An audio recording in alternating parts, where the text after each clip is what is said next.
கர்த்தருடைய பரிசுத்த நாமத்துக்கு மகிமை உண்டாகட்டும். இந்த காலை வேளையிலும் ஆண்டவருடைய வசனம் பிலிப்பியர் 4ஆம் அதிகாரம் வசனம் 6. நீங்கள் ஒன்றுக்கும் கவலைப்படாமல் எல்லாவற்றையும் குறித்து உங்கள் விண்ணப்பங்களை ஸ்தோத்திரத்தோடே கூடிய ஜெபத்தினாலும் வேண்டுதலினாலும் தேவனுக்கு தெரியப்படுத்துங்கள். இது ஒரு அருமையான கட்டளை. ஆண்டவர் கட்டளை கொடுக்குறாரு. He is giving us a command not to be anxious about anything, not to worry about anything. Hallelujah. அவர் என்ன சொல்றாரு? ஒன்றுக்கும் கவலைப்படக்கூடாது. அதாவது சின்ன காரியம்னாலும் கவலைப்படக்கூடாது, பெரிய காரியம்னாலும் கவலைப்படக்கூடாது. நம்ம என்ன செய்கிறோம்? எல்லாத்துக்கும் கவலைப்பட்டுட்டு இருக்கோம். ஆண்டவர் சொல்றாரு, கவலைப்படுறவங்களுக்காக தான் இன்னைக்குள்ள செய்தி. கவலை எல்லாரும் மனுஷர்களுக்கும் உள்ளது தான். ஆனால் இந்த கவலையவே விரட்டி அடிச்சிடலாம் பாருங்கள். அப்போ அந்த கவலையை விரட்டி அடிக்கிறதுக்கு தான் ஆண்டவர் இந்த காரியங்களை நமக்கு கற்றுக் கொடுக்குறாரு.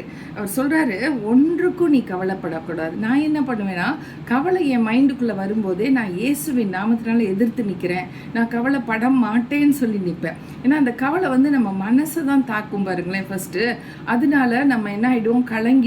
கலங்கிட்டு அதுக்குள்ள காரியங்களை யோசிக்க ஆரம்பிச்சிருவோம். ஆனால் ஆண்டவர் என்ன சொல்கிறாரு? நீ ஒன்றுக்கும் கவலைப்படாமல் எல்லாவற்றையும் குறித்து, அதாவது எதையும் மிஸ் பண்ணிடக்கூடாது பாருங்களேன். ஆண்டவர்கிட்ட சொல்லும் பொழுது அப்படி எல்லாவற்றையும் குறித்து உங்கள் விண்ணப்பங்களை ஸ்தோத்திரத்தோடே கூடிய ஜெபத்தினாலும் வேண்டுதலினாலும் தேவனுக்கு தெரியப்படுத்துங்கள்.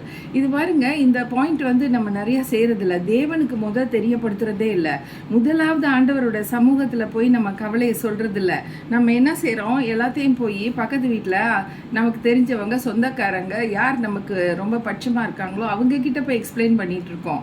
அதனால ஃபர்ஸ்ட் பாயிண்ட் நம்ம கவலைப்படுறோம், அது தப்பு. அடுத்து ரெண்டாவது எல்லாத்தையும் யார்கிட்ட சொல்கிறோன்னா, நமக்கு வேண்டப்பட்டவங்க, நமக்கு தெரிஞ்சவங்க, நல்லா உதவி செய்யக்கூடியவங்க கிட்ட சொல்லிட்டு இருக்கோம். ஆண்டவர் சொல்றாரு, தேவனுக்கு தெரியப்படுத்துங்கள். அதுலேயும் பாருங்க, எல்லாவற்றையும் அந்த பிரச்சனைக்கு ரூட் காஸ் கூட நமக்கு தெரிஞ்சிருக்காது. தெரிஞ்சாலும் தெரியாட்டியும் நம்ம எல்லாத்தையும் போய் ஆண்டவர்கிட்ட சொல்லணுன்றாரு. நம்ம என்ன செய்வோம்னா, எல்லாத்தையும் சொல்ல மாட்டோம்.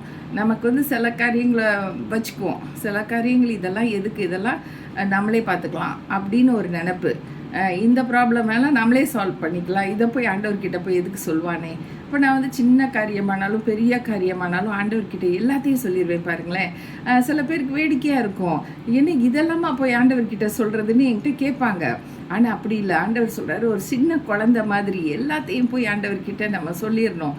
ஒன்றையுமே மறைக்கக்கூடாது. ஸோ அந்த எல்லாவற்றையும் சொல்கிறதுங்கிற காரியத்தில் நம்ம கோட்டையை விட்டுறோம், கவலைப்படுறோம். அடுத்து எல்லாத்தையும் சொல்கிறதில்ல, அதுவும் நம்ம ஆண்டவர்கிட்ட சொல்கிறதில்ல, மற்றவங்க கிட்டலாம் சொல்கிறோம்.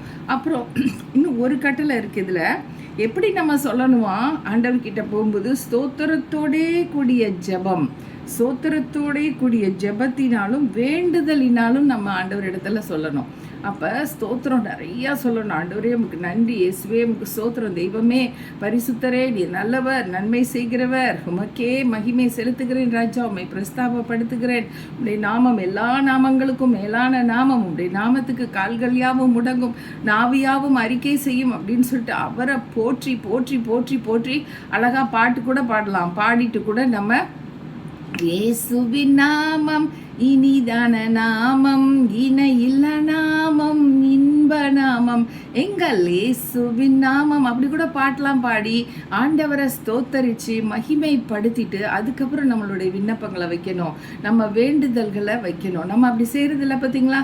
எங்கே ஸ்தோத்திர பலி விடுறோம்? எங்கே நம்ம ஆண்டவர்கிட்ட போகும்போது, ஆண்டவரே பாருங்கள் எனக்கு இப்படி ஒரு பிரச்சனை, சட்டுப்புட்டுன்னு அவர்கிட்ட சொல்லிடும். ஒரு 2 நிமிஷம் 3 நிமிஷத்துக்குள்ளே சொல்லிவிட்டு அதுக்கப்புறம் நீங்கள் எனக்கு உதவி செய்யுங்க, நீங்கள் தான் எனக்கு செய்யணும் அப்படின்னு சொல்லிட்டு ஒரு மன்றாட்டு ஜெபத்தை வச்சுட்டு நம்ம முடிச்சிடணும். ஆக இந்த வசனத்தில் 4 பாயிண்ட்டு நம்ம விட்டுறோம். அதனால நமக்கு ஒரு பெரிய சமாதானமும் சந்தோஷத்தையும் இழந்து போயிடும்.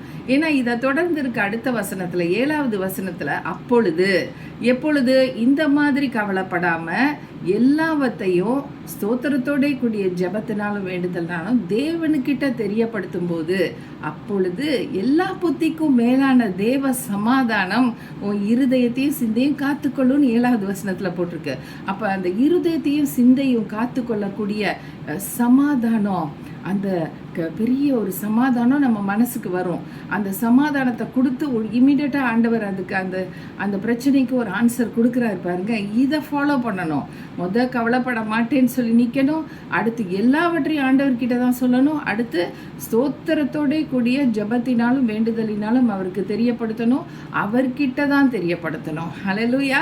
இப்படி உள்ள 4 ஸ்டேஜஸில் நம்ம தேவனிடத்தில் ஒவ்வொரு காரியத்துக்கும் போனோம்னா நிச்சயமாக அந்த 7வது வசனத்தில் சொல்லியிருக்கிற அந்த பெரிய சமாதானத்தை நம்ம சிந்தையிலையும் நம்மளுடைய இருதயத்திலையும் அவர் கொடுத்து நம்மளை காத்துக்கொள்வார். ஆமென். ஹல்லேலூயா. ஜெபம் பண்ணலாம். ஆண்டவரே, இன்னைக்கு உலகத்தில் கவலைப்படாதவங்க ஒருத்தங்க கூட இல்லை ராஜா. ஆனால் நான் சொல்கிறேன், நான் கவலைப்பட மாட்டேன்னு சொல்கிறேன். எங்கள் அப்பா இறந்த போது நான் ரொம்ப ஷேட்டர் ஆயிடுவேன்னு எங்கள் அண்ணன் அக்கா எல்லாருமே பேசிக்கிட்டாங்கன்னு சொல்லி நான் கேள்விப்பட்டேன். ஆனால் அந்த டைமில் தான் இந்த வசனத்தை நான் தியானித்தது நிமித்தம் எனக்குள்ள ஒரு சத்துவத்தையும் பலத்தையும் கொடுத்து நான் ரொம்ப ஷேட்டர் ஆகாதபடி, ரொம்ப அழுது புலம்பாதபடிக்கு நீங்கள் பார்த்துட்டீங்க. எங்கள் அப்பாவும் நானும் அப்படி ஒரு ரொம்ப க்ளோஸாக இருந்த ஒரு உறவு வச்சுருந்தோம். எங்கள் அப்பா 96 வயசில் இறந்து போனார். என் வீட்டில் தான் வச்சு 25 வருஷமாக நான் அவரை பார்த்தேன் இல்லைப்பா. ஆண்டவரே ஏசப்பா, அப்படி எனக்கு அந்த வலி வேதனை என் உள்ளத்துலேருந்து நீங்கள் நீக்கி போட்டு சமாதானத்தினால நிரப்புனீங்க ராஜா. இன்றைக்கும் கூட கவலைப்பட மாட்டேன்னு சொல்லி அதுக்கு எதிர்த்து நின்று ஆண்டவரே உங்களுடைய சமூகத்தில் மற்றபடி எல்லாம் அந்த 4 காரியங்களையும் உங்ககிட்ட வைக்கிற ஒவ்வொருவரையும் நீங்கள் அப்படிப்பட்ட சமாதானத்தினால அப்பொழுது எல்லா புத்திக்கும் மேலான சமாதானம், இந்த சமாதானம் எங்கேருந்து வந்துச்சுன்னே தெரியாது, அது ஆண்டவராக இயேசு கொடுக்குறாரு. அவர் சமாதான பிரபு. நன்றி தகப்பனே. இந்த ஜெபத்தை கேட்குற ஒவ்வொருவருக்கும் கவலை இருக்கக்கூடாது, கண்ணீர் இருக்கக்கூடாது, வேதனை இருக்கக்கூடாது, வருத்தம் இருக்கக்கூடாது ராஜா. அப்பா உமக்கு ஸ்தோத்திரம். உடைய வார்த்தையின்படி நாங்கள் கீழ்ப்படிந்து வரும் பொழுது நீங்கள் நிச்சயமான நன்மைகளை கொடுக்குறீங்க. கர்த்தருக்கே மகிமை உண்டாகட்டும். இயேசுவின் நாமத்தில் பிதாவே. ஆமென். Thank you friends and God bless you all for joining us. Amen.